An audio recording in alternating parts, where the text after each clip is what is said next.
السلام علیکم ورحمۃ اللہ وبرکاتہ۔ الحمد للہ کفا وسلام علی عبادہ الذین اصطفی، اما بعد۔ محترم سامعین کرام، آج ہم لوگ اس ویڈیو میں جانیں گے کہ رمضان المبارک ہمیں کیا سکھانے کے لیے آتا ہے۔ محترم سامعین کرام، رمضان المبارک نہ صرف ایک مقدس مہینہ ہے بلکہ ایک مکمل تربیتی نظام بھی ہے جو ہمیں روحانی، اخلاقی، سماجی اور جسمانی طور پر سنوارنے کے لیے آتا ہے۔ تقوی، پرہیزگاری کی تربیت۔ رمضان المبارک کا بنیادی مقصد ہمیں تقوی سکھانا ہے، یعنی اللہ تعالی کی رضا کے لیے گناہوں سے بچنا اور نیکیوں کی طرف راغب ہونا۔ صبر اور استقامت۔ روزہ رکھنے سے صبر اور خود پر قابو رکھنے کی تربیت ملتی ہے، کیونکہ ہم بھوک، پیاس اور دیگر خواہشات کو کنٹرول کرتے ہیں۔ نمبر 3، شکر گزاری۔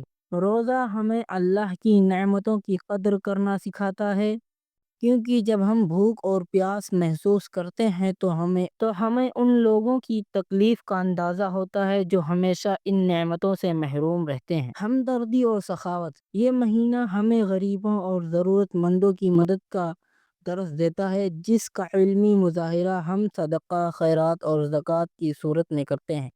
اللہ کی عبادت کی رغبت۔ رمضان میں عبادت کا شوق بڑھ جاتا ہے اور ہم زیادہ سے زیادہ نماز، تلاوت قرآن اور دعا میں مشغول ہوتے ہیں۔ گناہوں سے اجتناب۔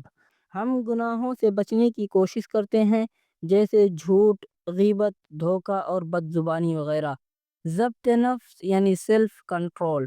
یہ مہینہ ہمیں خود پر قابو پانے اور ناپسندیدہ عادتوں کو ترک کرنے کی تربیت دیتا ہے۔ قناعت پسندی۔ کم کھانے اور سادہ زندگی گزارنے سے ہمیں قناعت اور سادگی اپنانے کا درس ملتا ہے۔ صلہ رحمی۔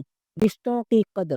خاندانی اور دوستوں کے ساتھ تعلقات مضبوط کرنے کا موقع ملتا ہے، کیونکہ سحری اور افطاری کے مواقع پر سب مل جل کر بیٹھتے ہیں۔ رمضان کی قدر۔ رمضان ہمیں وقت کی پابندی سکھاتا ہے، کیونکہ روزہ، نماز اور دیگر عبادات کے لیے وقت کی سختی سے پابندی ضروری ہوتی ہے۔ نیکیوں میں سبقت۔ ہم زیادہ نیک اعمال کرنے کی کوشش کرتے ہیں، جیسے مساجد میں زیادہ وقت گزارنا، دوسروں کی مدد کرنا اور قرآن کی تلاوت کرنا۔ توبہ استغفار کی اہمیت۔ یہ مہینہ ہمیں معافی مانگنے اور اللہ کے قریب ہونے کا موقع فراہم کرتا ہے۔ ایک مسلمان کی حقیقی پہچان۔ رمضان میں ہمارا کردار بہت بہتر ہوتا ہے اور ہم اپنی ذمہ داریوں کو سمجھنے لگتے ہیں۔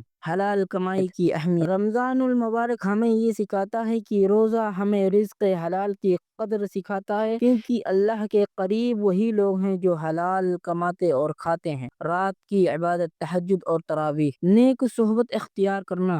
رمضان میں ہم اچھے لوگوں کے ساتھ زیادہ وقت گزارتے ہیں، جو ہمیں بہتر انسان بننے میں مدد دیتا ہے۔ اب آخر میں اللہ رب العالمین سے دعا گو ہوں، بار الہ ہم تمام مسلمان بھائیوں کو رمضان المبارک میں زیادہ سے زیادہ نیک عمل کرنے کی توفیق دے۔ آمین۔ تقبل یا رب العالمین۔ والسلام علیکم ورحمۃ اللہ وبرکاتہ۔